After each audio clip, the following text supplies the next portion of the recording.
Hello my friends, and welcome back to another Tech Check. And tonight, as promised, we've got again the Mavic 2 Pro. And tonight we're going to be taking a much closer look at this, the Hasselblad camera attached to the Mavic 2 Pro. So stick around.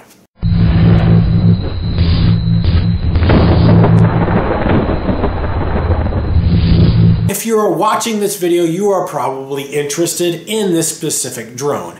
And you've probably done a little bit of research and seen a whole bunch of numbers about this camera, what it is, and all these crazy specs and things like that. But you might be scratching your head a little bit and wondering what the hell it all means, and does it really matter, and what can you do with it all? Well, that's what I'm hopefully going to be able to help you out a little bit with tonight. Now, photography is a very technical hobby, and if you really want to learn all the fine details of it, this is not the video to watch. And somebody like Tony Northup and Mike Brown and all kinds of other great videos out there that you can really learn the fine details. Tonight, I'm just going to put a real simple, streamlined version of it out there and do a little bit of demonstration so you guys can get your feet a little bit wet and understand what these capabilities are. So first of all, yes, the camera is made by a company called Hasselblad. And you may or may not have heard from them. They're a company from Sweden. They've been around since the 40s. And in fact, they are the company that made the cameras that NASA took on the moon missions during the 60s and 70s. So they know a thing or two about photography. And inside of this camera is a 1-inch Sony CMOS sensor. And you might be going, okay, great, it's got a 1-inch sensor. What the hell does that mean, and why is that anything good? So digital cameras these days use a sensor.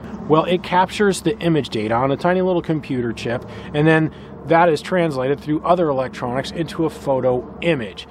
I have a camera right here on my S8 Plus. It takes 12 megapixel pictures and they look pretty decent. And why is this sensor that can also shoot 4K ultra high definition video any different than that big huge thing that they've used to film your favorite newest movie? A lot of that has to do with the sensor capturing the image. So basically, the sensor has a tiny little surface area, and that tiny little surface area has to capture a large amount of information. So the smaller the chip gathering the information, the more the information is going to have to be compressed, and they're still creating it out to be that 4K size, but you're starting with a smaller input signal. So basically, if you have a larger sensor, such as the Mavic 2 Pro's 1-inch sensor over the 1/2.3 sensor of, say, the Mavic Pro or the Mavic Air, you have more information coming in to create a better picture. And another great benefit that a larger sensor size does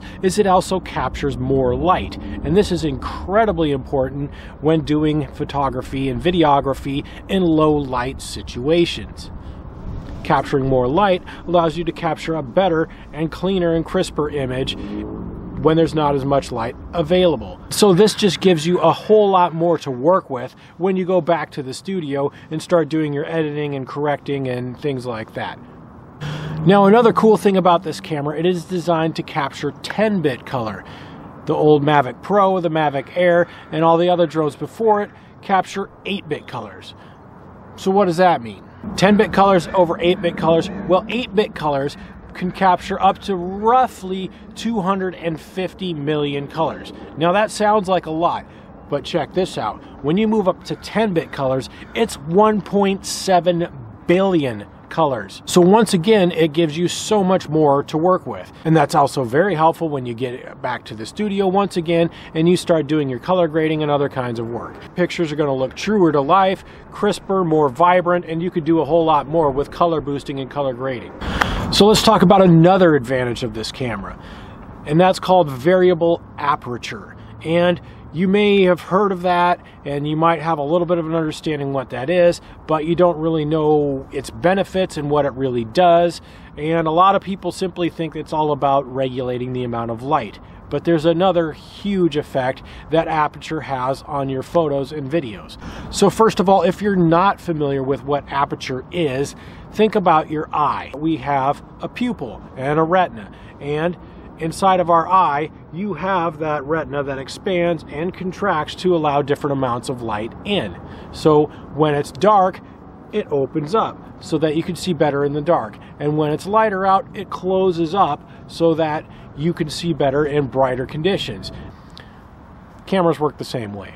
So having that variable aperture does in fact help you regulate the amount of light that you're letting in. And this is very handy in photography as well as videography to help manipulate frame rates. When you're taking still photos, you can stop it down a little bit when it's real bright outside so that you don't overexpose your image, and you can open it up to allow more light in when it's darker so that you can still get a decent image in lower light. But when it comes to cameras, there is another huge effect that aperture has for your pictures and video, and that's called depth of field. So think about a portrait photograph. Most of you have seen a professional portrait, and a lot of times the photographer will choose to put the point of focus on the person's leading eyes. Their face is going to be nice, sharp, and crisp, and then as you get behind them to the backdrop, it's just going to be in this nice blurry wash of color and light. And that is done by manipulating the aperture. Generally, in those situations, the aperture is wide open, so that point of focus is very narrow. Now, as you close the aperture down, the size of that depth of field actually expands.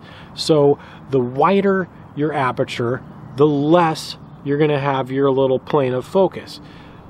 The narrower your aperture, or the higher F number, the larger your point of focus. Now, this is something that photographers use a lot. So behind me there, you see that soda can that's tucked in to the fence right there, and then you see this other fence post about 8 to 10 feet away from it. I'm going to stand at that second post and take a photograph of it using my DSLR camera. And I'm going to change the aperture, which the lowest aperture on this lens is 2.8, the same exact aperture, lowest aperture as the Mavic 2 Pro, and then I'm going to step it up one step per shot all the way up to f11, which is the maximum aperture level of the Mavic 2 Pro, just to give you an idea of what it looks like. Then I'm going to try the same thing with the Mavic 2 Pro, and then just for kicks I'll use the Air, which does not have a variable aperture, and maybe even a cell phone shot, just to give you guys an idea. Pay attention to the amount of area in front of and behind the can, which is my point of focus. Watch as I increase the F number and close down the aperture, how much more of the image comes into focus. Okay, here we go. I'm going to do the same thing with the Mavic 2 Pro. Same stops, same distance, same object, pretty much the same lighting. See what difference there is to see by using the drone. We'll see if the 2 Pro can live up to the hype. Now, I'm having trouble trying to replicate what happened with the DSLR. I'm guessing maybe the object I'm focusing on is too small, though I do notice a shift of the amount of image in focus. So you'll notice I still had the same problem using a larger target, myself, for the autofocus. I could not replicate the same bokeh and depth of field as I got with the DSLR. Now I'm going to try the same thing with the Mavic Air. It doesn't have a variable aperture either. It's a 12 megapixel camera, I believe, at f2.8, just to see what it looks like.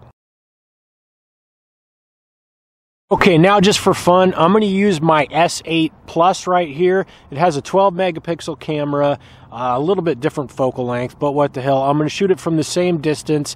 Doesn't have a variable aperture, just for comparison's sake, huh?